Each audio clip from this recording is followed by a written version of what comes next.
Hello and welcome to the Smart Recovery Podcast, your audio headquarters for inspiring and insightful discussions on the topic of addiction recovery.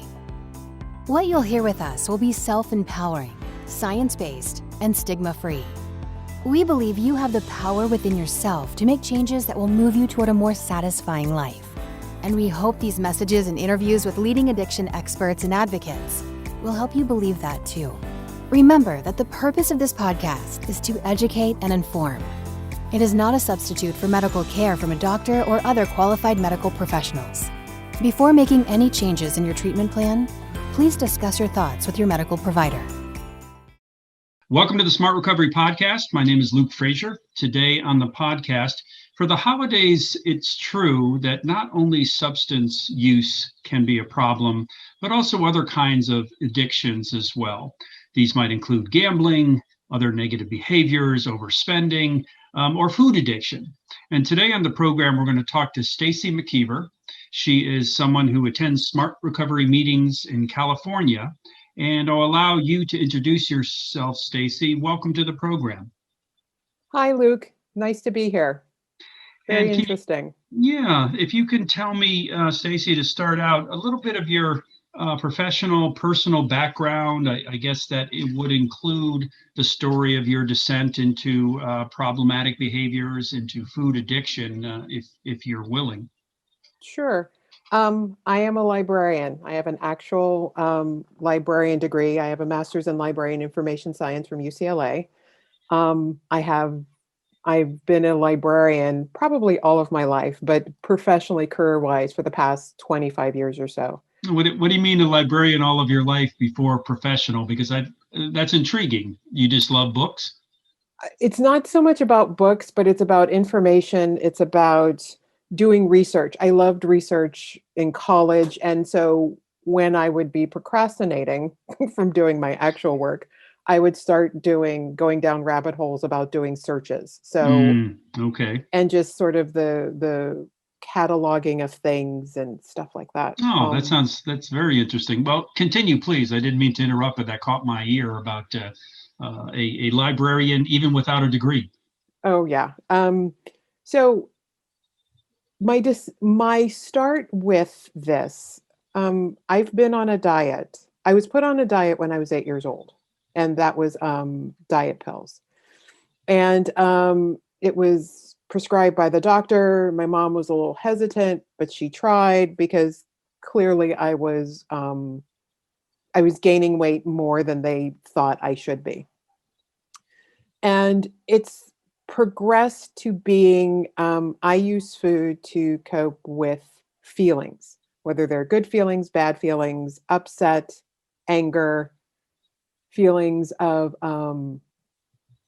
despondency, feelings of being dropped. It covers the gamut. And so I learned how to do that. And then really it's been, I got into therapy for something completely different.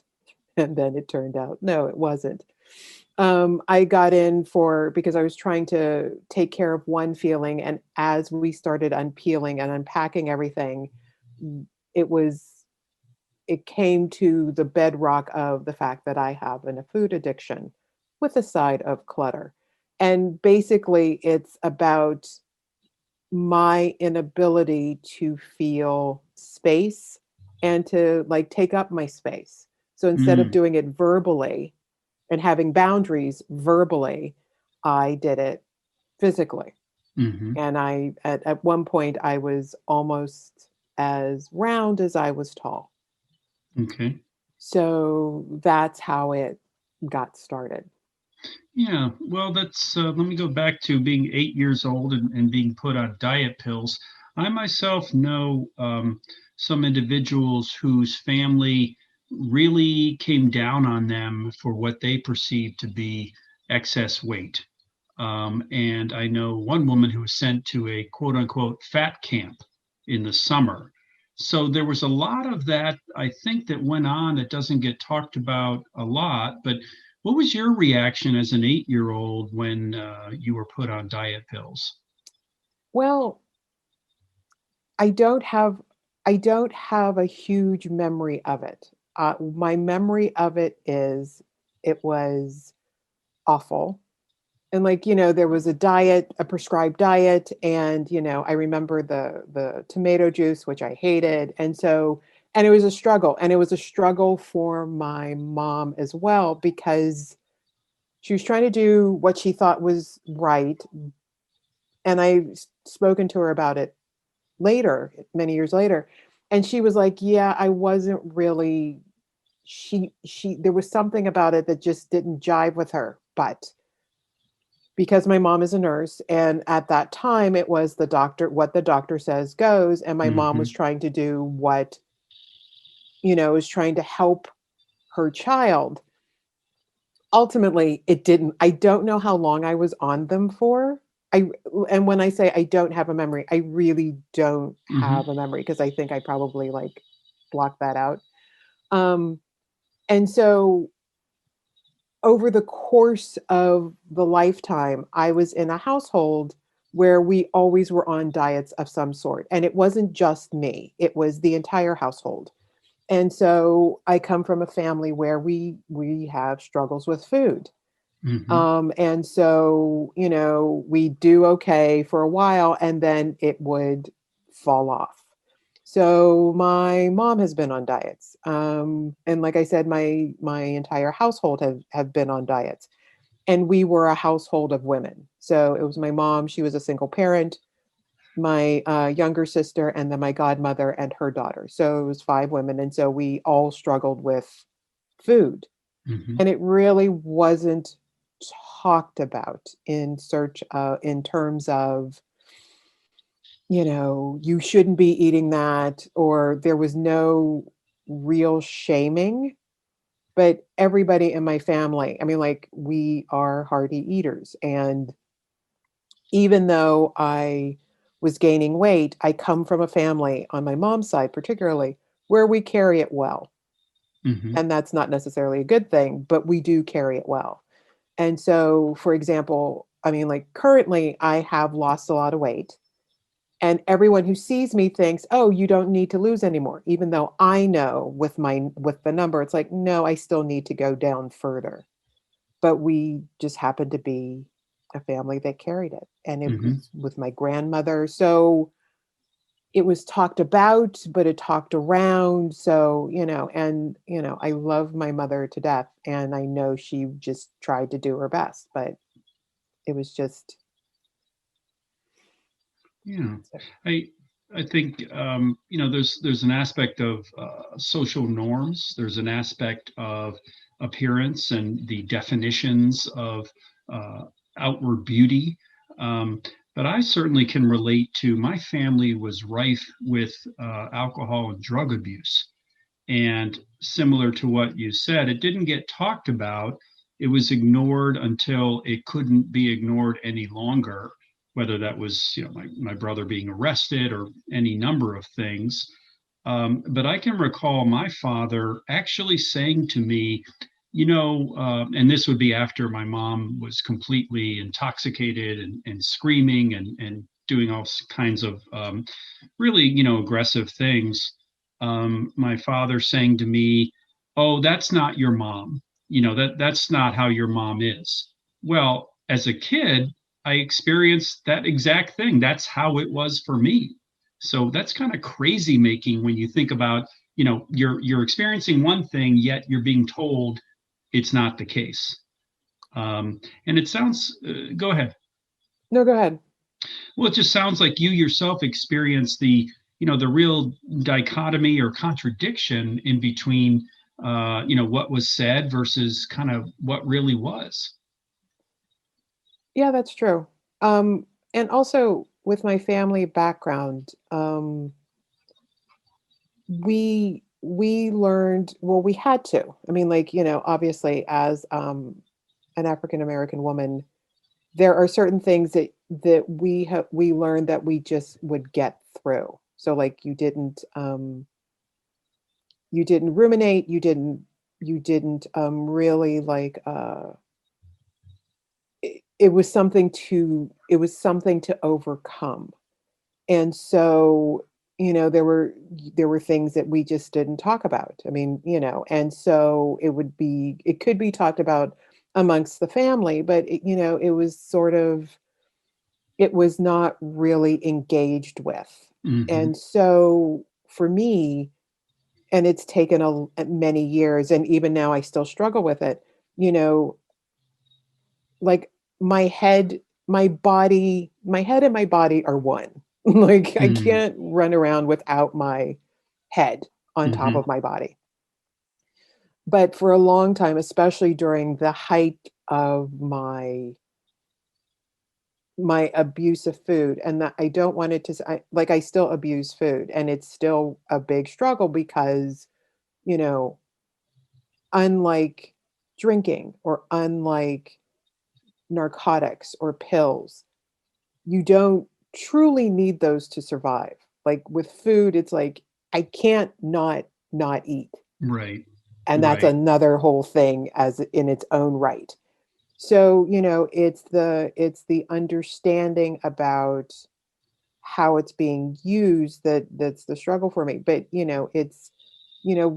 just don't talk about it. Like, Hmm. yes, you're in pain, but you don't talk about the pain necessarily. It's something to overcome. And, I probably didn't learn, not probably, I didn't learn how to process, and the word I use, which is true, how to digest pain or upset or anger properly. And instead, I used food. I use food. I use clutter because that's what I use to have boundaries. And so Hmm. I'm learning how to have boundaries with my words. You're listening to the Smart Recovery Podcast. We're talking with Stacey McKeever. She is someone who struggles with food addiction, who is addressing those circumstances through smart recovery. And we're going to get into, Stacey, how you found smart recovery and what kinds of things you're learning there. But first, I want to go back to this notion that food is necessary to live. And you're absolutely right. My abuse of alcohol and other substances wasn't necessary for me to live, and in fact, decreased my satisfaction with living, and hurt other people that I was living amongst. But with food, it's different. And this holiday season, there is so much indulgence, and people in my family and my in-laws are always encouraging me to eat more. Don't you want more of this? Don't you want a second piece of pie? Don't you want more? And it's just it's normal, and almost if I don't have a second helping, I'm looked at a little suspiciously. So talk a little bit more about, the fact that food is necessary to live. So, I mean, like, and not only do I do smart, but I also go to Weight Watchers. I mean, like, it's hand in hand in some ways. And, it's learning that, when you have food pushers in your life, it's they feel rejected when you're not eating because I hear it all the time where people talk about food is love for me. And so they want to show their love for you, which is great. But, part of what I've had to struggle is that I've used food because the sto- the ability to get proper love, and I'll probably change that a little bit later, was not there. I mean, like, I came from a chaotic background, a chaotic household. And so I learned that I could control for me, it's all about control. And so I controlled the food. And so instead of learning that once I'm no longer hungry and I'm sated physically, there are other ways of showing frustration or anger or upset. They're allowed to be having upset. And so, it feels like I'm on a balance beam, and I'm trying to balance between falling off and, the middle ground, Hmm. when is enough enough? And, whether it is alcohol, narcotics, gambling, whatever. It's all about when is enough enough, Hmm. and can it fill a hole? And so it's about me learning that, well, sometimes the hole is a hole. I mean, like there are times that I will feel sad or I will feel upset, and that's okay because I will survive it. Um, with the whole and with the holidays, because it's about celebrating being with your family, and it's the stuff about, this is the stuff that I remember from my childhood and what I like to eat, and as well as since I only have it once a year, all of the excuses and all of the you know yeah, excuses that you make so you can have as much as possible. I mean, like it took me years to learn how to have what I liked and not feel so stuffed that I wanted to like peel open my skin, like the unbuttoning your pants thing. Yeah. No, it Yeah. was like wanting to get out of my skin because I was so uncomfortable and Hmm. so much in pain.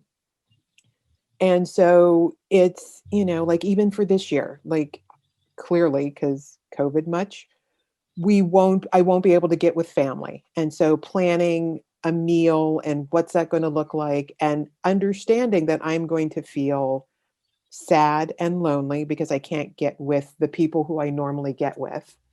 And how am I going to navigate that? And, for me, part of the seduction is the whole planning part. It's the planning. Hmm. And the fear is that, okay, I do all this planning. Will I be able to taste what I've planned? Because at a certain point, the food stops having any taste because it's all about the sexiness, is all about the planning. Hmm. And so, like I planned something with my sister in terms of getting meals so that we can have, and just, I don't know, it's a really tricky thing. Like, Yeah. Halloween. I love Tootsie Rolls. Some people say that's not real chocolate. I don't care. But, I didn't buy Right. whatever, but I didn't get anything. I mean, like, there are times when I'm able to stand up to it. There are other times when I can't. And so when I try to go into it with my eyes wide open. And, for Yeah. Thanksgiving, for example, it's going to be a run of the mill turkey dinner, just so I can say that now, you know. Hmm.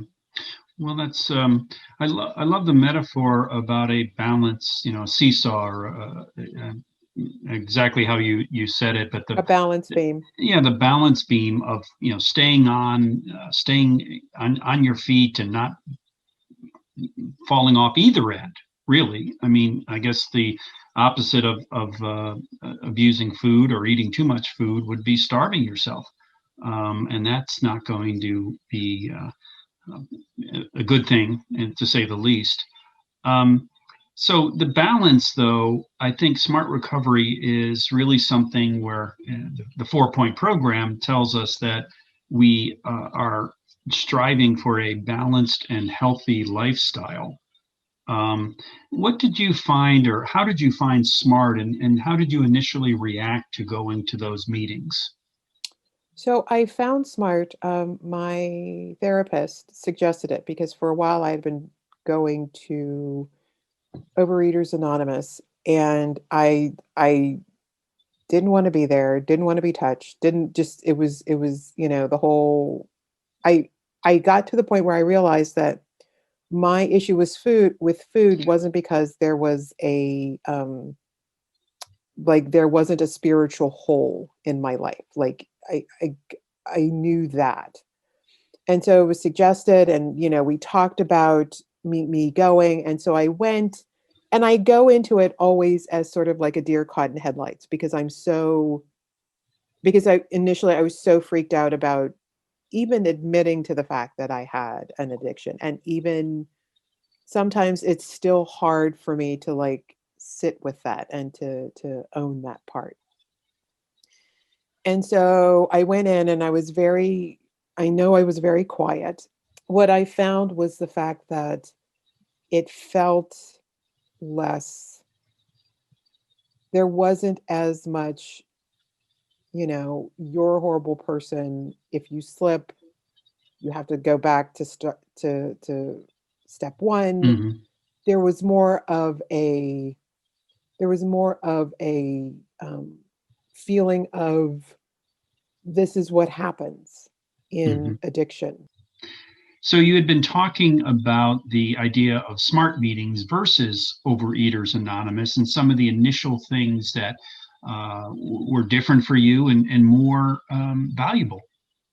So with Overeaters Anonymous, even though feeling like I was with other people, there still was this feeling of I don't overeat, I don't abuse food because I have a spiritual hole in my life.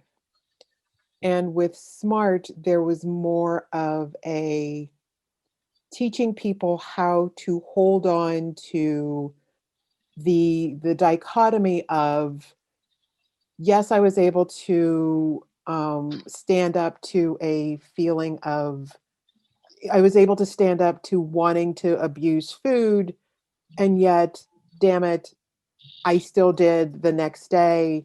It doesn't cancel it out. I'm still a whole person. Mm-hmm. And so with SMART, I'm learning how to be, hopefully, a whole person. Like, to see that there are, there are two parts of me, and they are the same.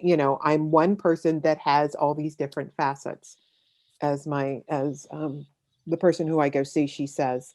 And so it's, you know, I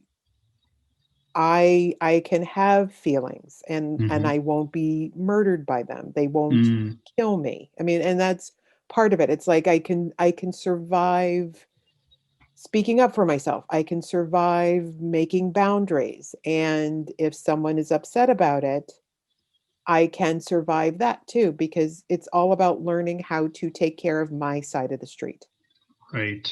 and Right. not having to worry about everybody else, because Yeah. that's the position I sit in.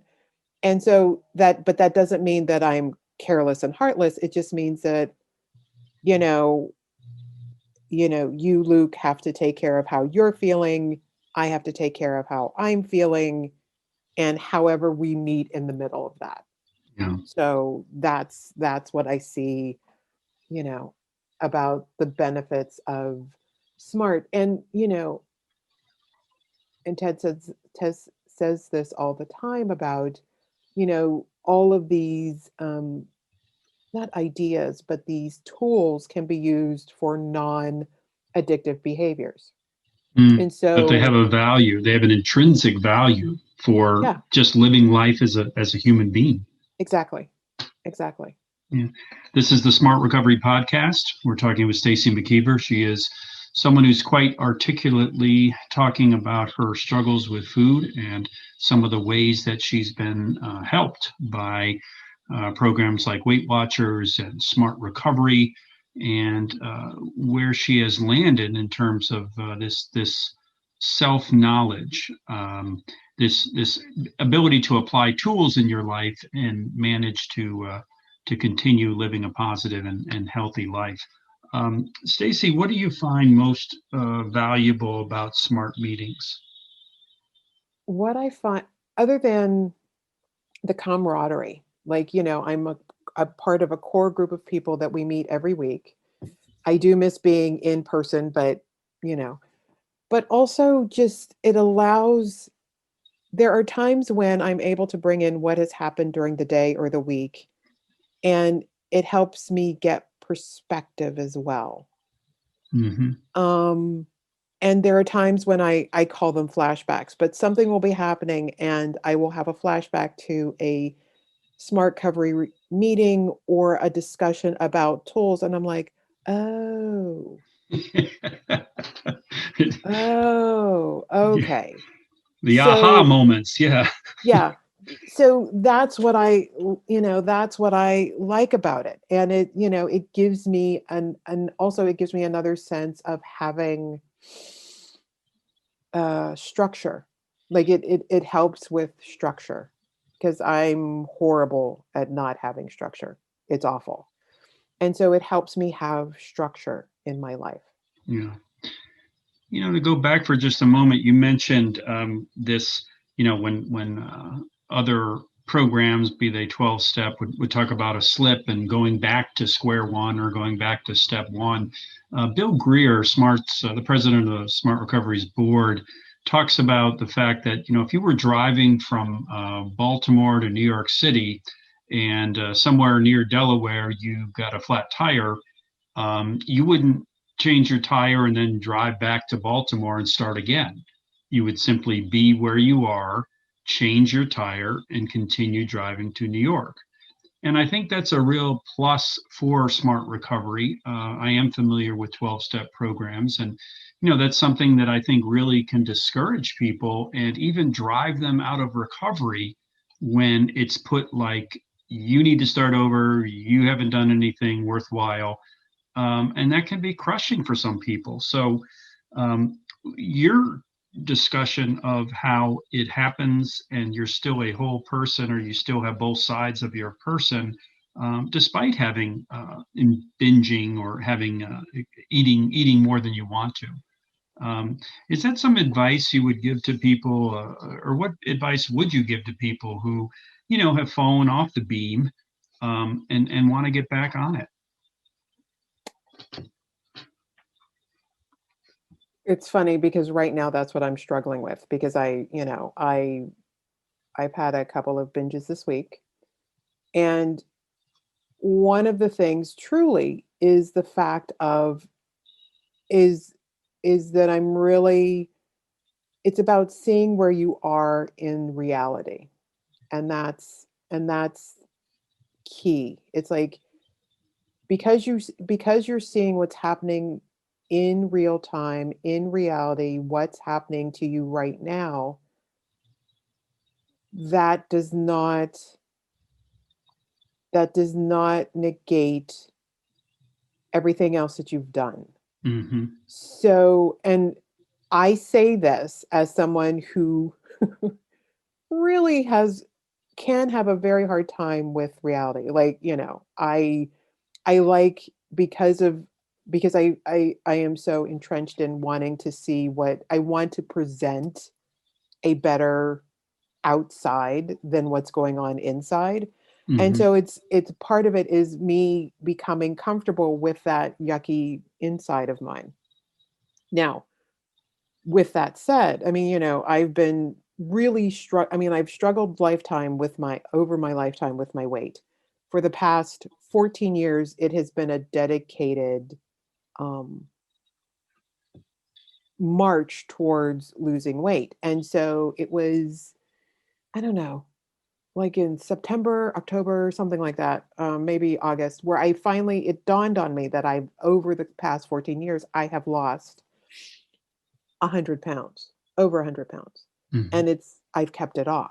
I mean, like there will Mm-hmm. be times where I will bounce back, but it's not like I've gained all of it back. Like I gained half and lost Sure. it, and then gained half. I mean, like, so I'm at that point where I haven't gone back.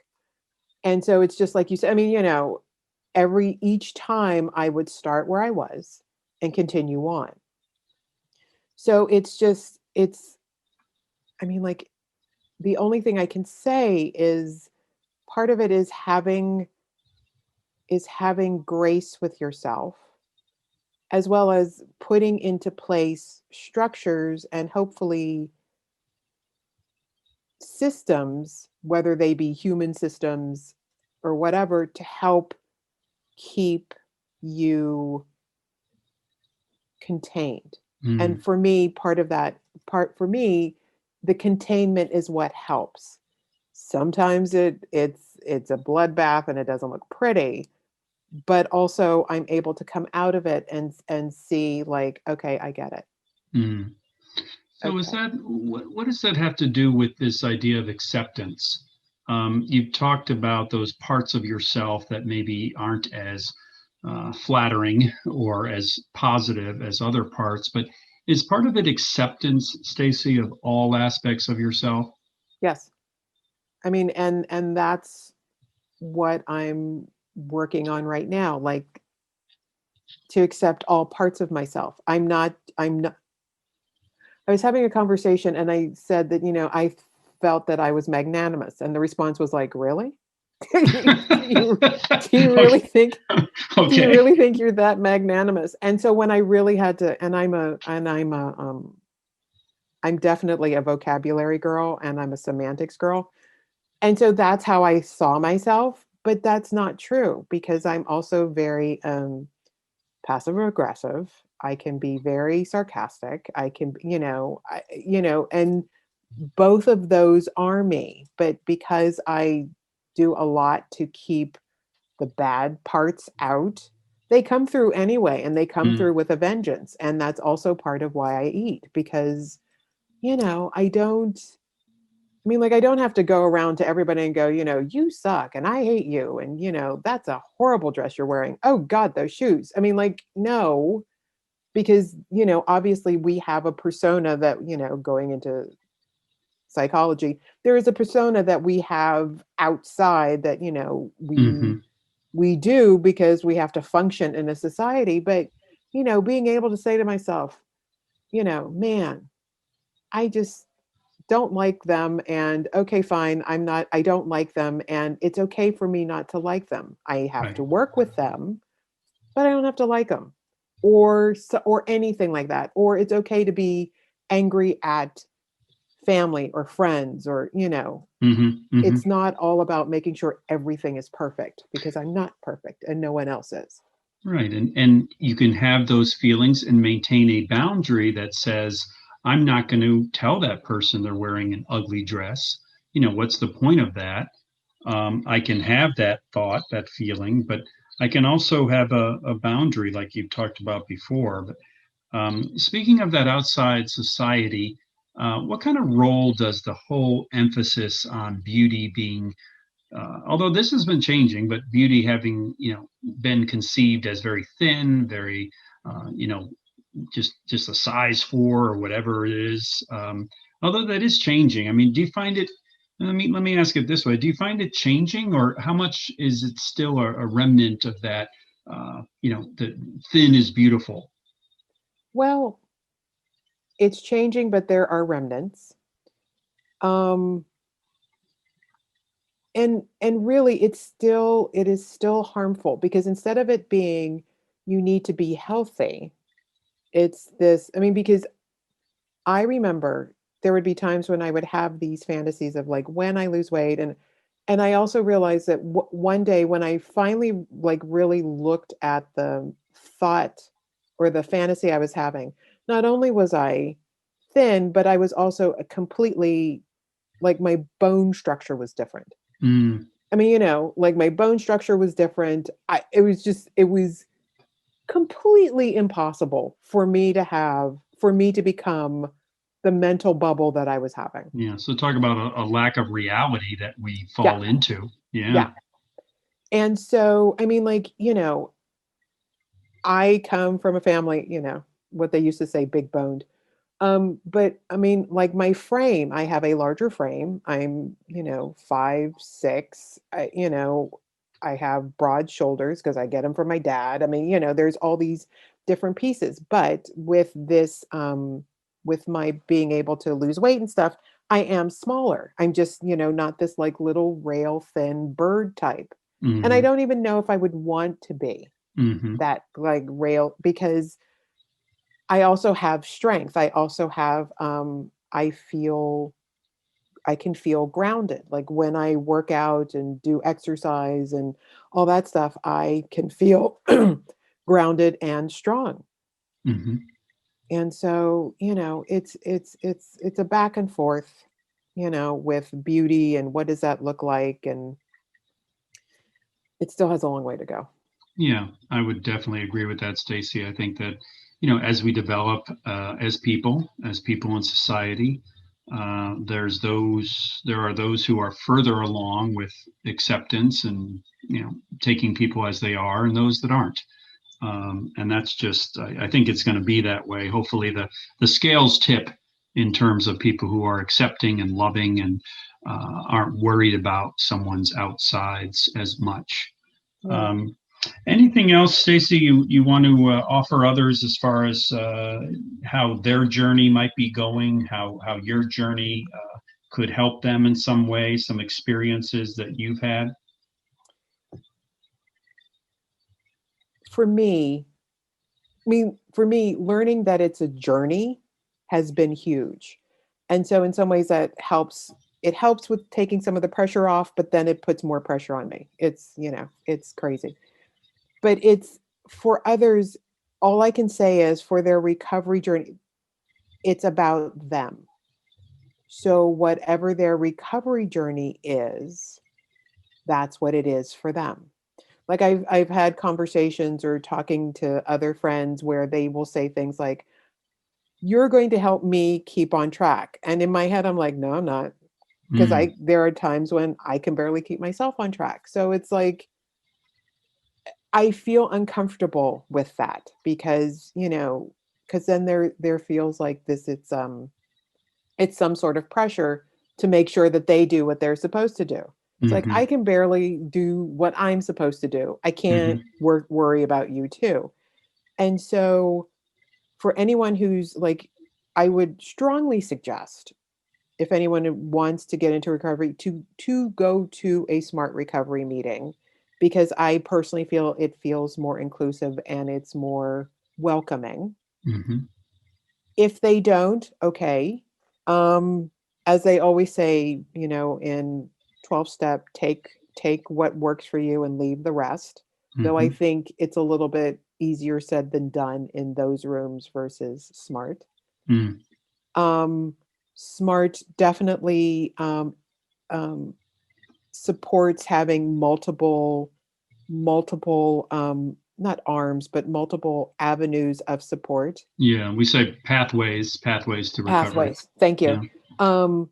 I firmly believe that. I mean, there are so many things that I have now that I wouldn't have had if I didn't have the different pathways that I've got to help keep me sane and centered. Yeah.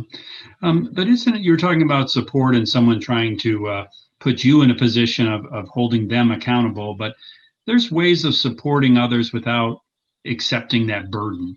Would you think that's true? I mean, that you can support people just through your presence at a meeting and the things that you offer as as your experience? Yes, that is definitely true. I'm talking about people who have not, who aren't engaged in their journey. Now, there are times when I am engaged and there are other times when I'm not, but I also have that feeling of, I know when I'm not engaged, when I'm trying to hide, and it's becoming more and more, it's becoming more and more and more of a distilled feeling. And so it's getting harder and harder to pull the wool over my own eyes, because you can't not remember. It's like, I can't not know now. Right. And, now that yeah. And there are times when I joke about the fact that it's like, dag nabbit, now that I know this, crap, I can't go back to being completely oblivious. And I don't think I ever was oblivious, but now it's becoming more and more apparent. It's like, Well, Stacey, thank you so much for joining the podcast. It was a wonderful conversation. I really enjoyed it. And I wish you all the best on your journey. Thank you, Luke. Thank you so much for having me. Take care and keep safe. Thank you. You've been listening to the Smart Recovery Podcast. This is your host, Luke Frazier. Until next time, stay healthy and stay connected. Thanks for listening to the Smart Recovery Podcast.